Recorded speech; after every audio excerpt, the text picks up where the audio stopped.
Olá, eu sou Flávia Carvalho e eu tinha planejado, nesses vídeos de sábado, falar sobre literatura, sobre filme, cinema, coisas que eu gosto de conhecer, assistir, ler, enfim. Mas depois eu mudei de ideia.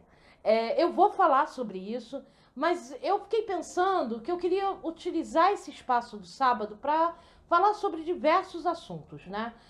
Sobre livros, sobre filmes, sobre música, sobre ah, religião, política, coisas que estão acontecendo na minha vida, o meu dia a dia. Vão ser vídeos variados. Então eu imaginei criar quadros que vão ser intercalados, né? Porque num sábado vai ser um determinado quadro, no outro sábado outro quadro, mas sempre aos sábados, mas intercalando esses quadros conforme eu for tendo as ideias e fazendo os roteiros dos vídeos, para apresentar para vocês coisas diferentes, variadas, e para mim também, porque eu fiquei com vontade de fazer assim.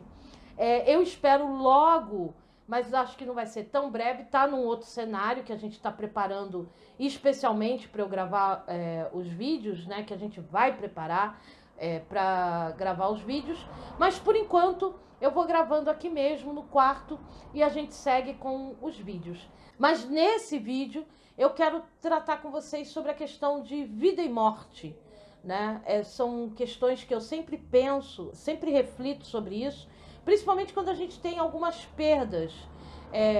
E essa semana foi marcada por duas perdas, né? A gente teve a perda do Paulo Henrique Amorim, agora, na madrugada de quarta-feira, e a gente teve a perda do João Gilberto. Eu não pretendo, se alguém tiver interesse, eu posso até fazer um quadro sobre música falando do João Gilberto, mas a ideia nesse aqui não é falar sobre a carreira dele, a importância dele no sentido das questões musicais ligadas à música em si, das características, né, da música dele. Mas dizer o seguinte sobre o João Gilberto. Eu gostava muito dele e eu fui uma adolescente, acho que esquisita, assim, porque a primeira vez que eu ouvi João Gilberto, eu fiquei super impactada, assim, eu achei impressionante. Tinha algumas músicas dele que eu achava uma bobagem, uma besteira, em termos de letra que eu tô falando, mas a música, a forma como ele fazia a música, a forma como ele tocava o violão, a forma como ele cantava, me impactava. E me impactava por uma característica que é dele, pela limpeza, pela busca de um purismo, de uma coisa limpa, que para mim era impactante. Mas eu entendo que ninguém é obrigado a gostar da música do João Gilberto. Você talvez nunca tenha ouvido e talvez você ouça e odeie, porque é muito comum. Não é uma música tão popular, apesar de ser música popular brasileira, mas não é uma música que tem um apelo popular muito grande. Ele não era uma figura de apelo popular, né? Inclusive ele tinha uma coisa muito excêntrica assim na forma de viver, vamos chamar dessa forma. Ele tinha uma complexidade lá dele muito diferente assim. A minha questão aqui não é se a música dele agrada ou não agrada as multidões. Não é se é a melhor ou a pior música que você gosta de ouvir. A minha questão aqui é que a gente, como uma figura como João Gilberto, por exemplo, a gente não perceber que é uma perda de alguém, né? Que foi a morte de alguém, que tem uma importância para a cultura nacional, para a cultura brasileira. Existe uma história da música brasileira e toda vez que alguém for contar a história da música brasileira, certamente a figura do João Gilberto vai aparecer. Quiçá, se não aparecer na história da música mundial, porque ele tem uma influência numa releitura do jazz depois. Então, assim, o João Gilberto é uma figura importante da história musical brasileira e, portanto, da história da cultura brasileira. E eu fico um pouco, não é angustiada, mas assim, eu fico atenta, sabe? Me acende uma luz quando a gente começa a tratar as coisas da cultura brasileira de uma forma como se só fizesse parte aquilo que existe hoje. E eu penso isso porque é interessante, né? A gente tem uma capacidade de valorizar a cultura do outro. Há pouco tempo atrás, a Notre Dame pegou fogo. E as pessoas lamentaram, fossem católicas ou não, por causa da questão cultural, do que representava a Notre Dame como uma questão cultural na França, a igreja lá que pegou fogo, e de ser uma igreja antiga, e de ser uma igreja que tinha uma história por trás dela, né? Mas a nossa cultura a gente não valoriza. As nossas coisas a gente trata como se fosse qualquer coisa.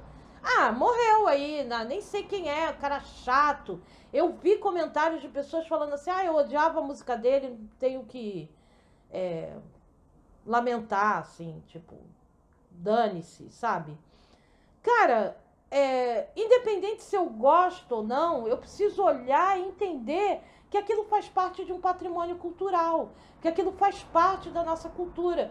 Talvez você não goste da música do Villa-Lobos, não é possível, mas faz parte da nossa cultura, faz parte da nossa história, e a gente precisa começar a aprender, pelo menos eu vejo assim, né, a valorizar essas coisas, a entender, porque isso, querendo ou não, influencia o que a gente é hoje. Fez parte de um momento e que não tem uma questão política relacionada, porque uma coisa que o João Gilberto não era um cara de posicionamento político, assim, nem musicalmente falando. Ele tinha um foco muito grande para a questão da música, do purismo da música, né? E aí a gente entra agora na história do Paulo Henrique Amorim, que eu fiquei bem triste, assim, com a morte dele. O meu irmão chegou para mim e falou, Flávia, eu tenho uma notícia ruim para te dar. Aí eu falei, o que foi? O Paulo Henrique... Porque ele sabia que eu gostava do Paulo Henrique Amorim, né? Eu gostava do jeito dele falar, eu gostava do jeito debochado carioca dele falar, e gostava das análises que ele fazia. Nem sempre eu concordava, mas eu gostava. E é outro tipo de pessoa que, quando morre, né, e quando você olha para a carreira dele, ele pode não ter um discurso, uma fala, uma análise, um trabalho que fale com o que você acredita, que fale com o que você entenda como correto, as críticas dele, tantas críticas à Globo, né, tal. Talvez você não goste mesmo da Globo, e aí você concorda com ele, mas talvez você não tenha problemas com a Globo e acha que isso é uma teoria da conspiração, e aí você, tipo, não gostava de ouvir ele falar, ou achava ele chato, enfim. Mas é alguém que a gente tem que considerar que fez uma história de vida que deixou uma marca no jornalismo brasileiro, que deixou uma marca na nossa história, deixou uma marca na história do jornalismo brasileiro.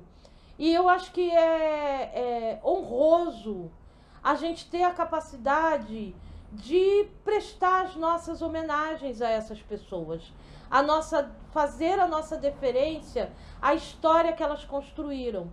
Porque nós também estamos construindo a nossa história, né? E, de alguma forma, elas fizeram parte da nossa história, como eu falei do João Gilberto, querendo ou não.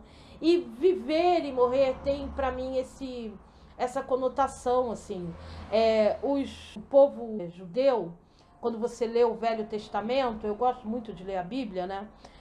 Eles têm principalmente Davi enfatiza muito isso, que é o desejo de não ser esquecido e de não chegar ao mundo dos mortos, porque o mundo dos mortos, para eles, não era o inferno, como aqui falam as religiões cristãs, né? Era o nada, sabe? Era o final da sua existência, era o final da sua consciência. Não era você estar dormindo para depois voltar, não. Era algo que era o final mesmo. Era você simplesmente ser apagado, a sua consciência apagada. E isso era uma coisa que angustiava muito a eles, e você vê isso muito claro em alguns salmos de Davi, essa angústia dele de ter a existência dele apagada. E, na verdade, Às vezes a gente está respirando, está vivo, mas a gente está com a nossa consciência apagada, né? A gente não consegue fazer esse movimento, a gente não consegue ter deferência e respeito pela vida humana, pela nossa vida e pela vida de outras pessoas e de pessoas que fizeram da vida delas, a gente gosta ou não, concorde ou não, fizeram da vida delas vidas que criaram marcas, que criaram marcos nas áreas que elas atuavam. E aí eu acho que vale sim a gente fazer uma deferência a essas pessoas e respeitar o trabalho, respeitar a figura que elas foram, respeitar o papel que elas tiveram na história da humanidade, mais especificamente esses dois na história brasileira, que a gente possa refletir sobre isso, né? Que viver não é só respirar e que nem sempre morrer é o final dessa consciência, é o final de apagar uma história, mas que essa história pode se perpetuar, essa existência pode se perpetuar, não necessariamente num trono, como foi o desejo de Davi e a promessa que ele recebeu, né, de que o trono dele seria perpetuado, e foi, é como eu creio, mas assim, pode se perpetuar na ação que essa pessoa teve na área de atuação dela.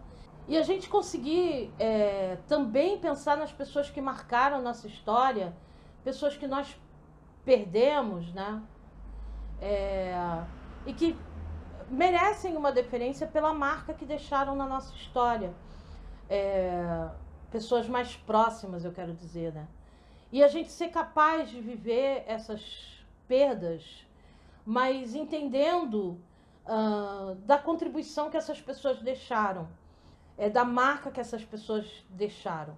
E também pensar no que a gente está fazendo da nossa vida, né? Como que a gente está construindo a nossa vida e as marcas que nós estamos deixando.